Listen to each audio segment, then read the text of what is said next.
Hi, everybody. It's Julia, your trusted travel expert, helping you find that je ne sais quoi wherever you are in the world.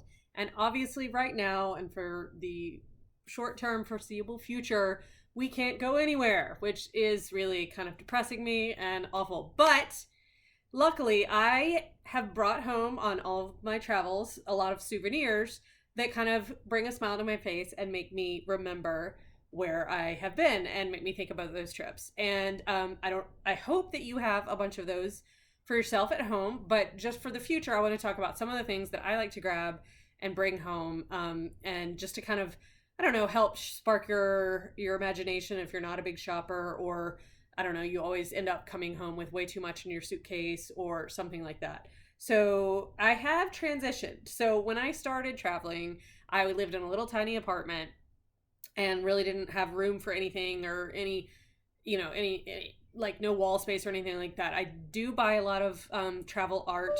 There's none like in vision or in the view here. But what I really like to buy, or used to especially, and still do, is magnets. And I have a whole collection of magnets.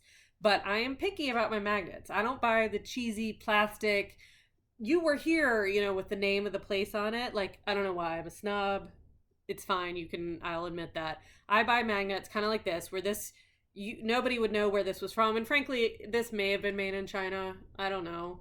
But it is reflecting the style of the Moorish art in Spain. I think I got this one in Cordoba, but they were kind of all over Sevilla, Cordoba, Granada, that lower southern part of Spain. And so I always like to try and find a magnet that is a little bit unique, that really speaks to me, speaks to something that I really enjoyed about the trip, that I really had a great memory from, or something like that. And I have a really fun collection of magnets on my fridge that are from all over the world, and really remind me when I go and look at my fridge, really remind me of some of my trips. My new obsession, and something newly that I've done now that I have a bigger house, well, but I could have done this in my apartment too, which is also really easy, is to collect soaps. Now, I decided that I really like doing this because they smell of something. I mean, generally, again, you can buy like, French milled soap or whatever, but I try and find the scent that is mostly associated with that place or that country or that location. And like, so I was in Zanzibar in February before the world shut down, and they are very well known for their cloves. And so this is clove soap, and it smells delicious. I wish that you could smell it because it smells delicious. I can't wait to start using it. And ironically, my soap from the trip before that, I got some South African soap, and it is about to run out. So it is just about time for me to start smelling like cloves. And this, like recipe books or, like food products, although food products are sometimes harder to bring home, having a little scent or taste from the destination really helps keep that alive in your memories. And the other really great thing that you can do, especially for the ladies that are watching, is jewelry. Now, all of the jewelry that I'm wearing, which is not a lot, I don't wear a lot of jewelry, so this is not a big thing. But buying a little piece of jewelry, especially if it's handmade or something endemic to where you're traveling, is a really great way to try and remember it and carry it forward. I have these earrings are from Bellagio in Lake Como of Italy. This ring is actually a gift. It's super old. I wear it all the time. And it is, I think, a black opal that my mom got me in Australia. I don't know. And then I wear this bracelet also like all the time. It's a sort of odd bracelet. It's a magnet Mendel.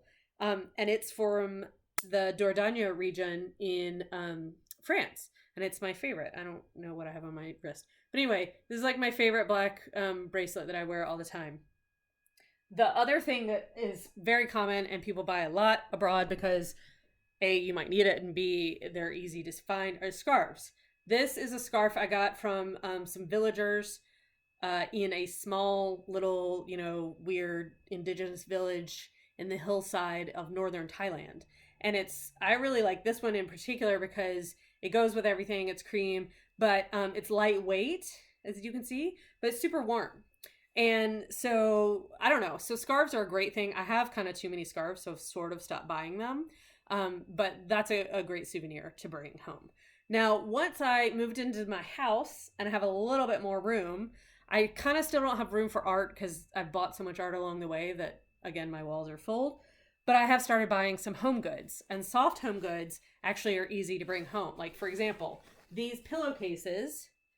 Aren't they pretty? I love these. I got them they're like kind of a burlap with this elephant print. I actually got these in Sri Lanka.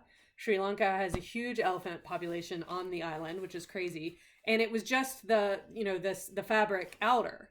And so it was really easy to pack. And then when I got home, I just bought some fillers to fill it up. And so now I have 2 awesome elephant pillows on my sofa.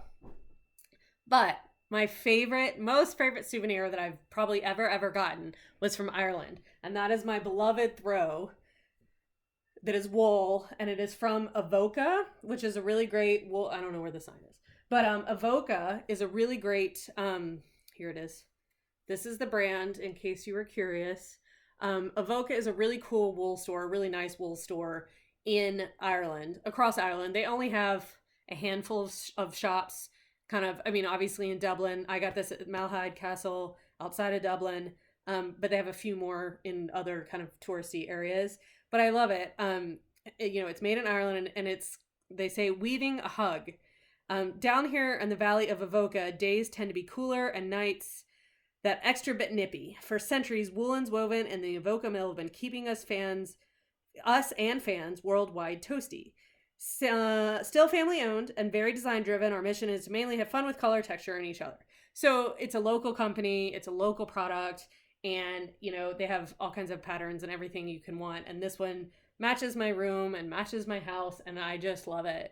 And I lay in it every night, and I think about Ireland when I'm under it, and it's just my favorite. So like I said, I hope you have a few memories of some of your travels around you to think about and to recall, fun times when you were exploring the world.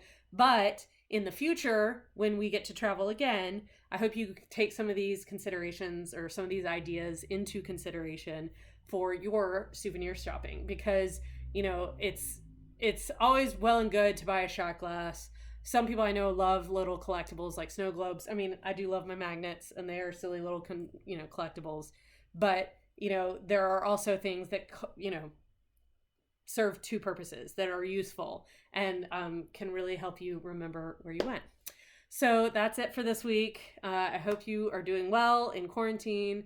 And if you have any questions or have any travel dreams or have your own souvenir collection that I didn't mention, I'd love to hear about it. So let me know. That's it for this week, and I'll talk to you next week. Bye.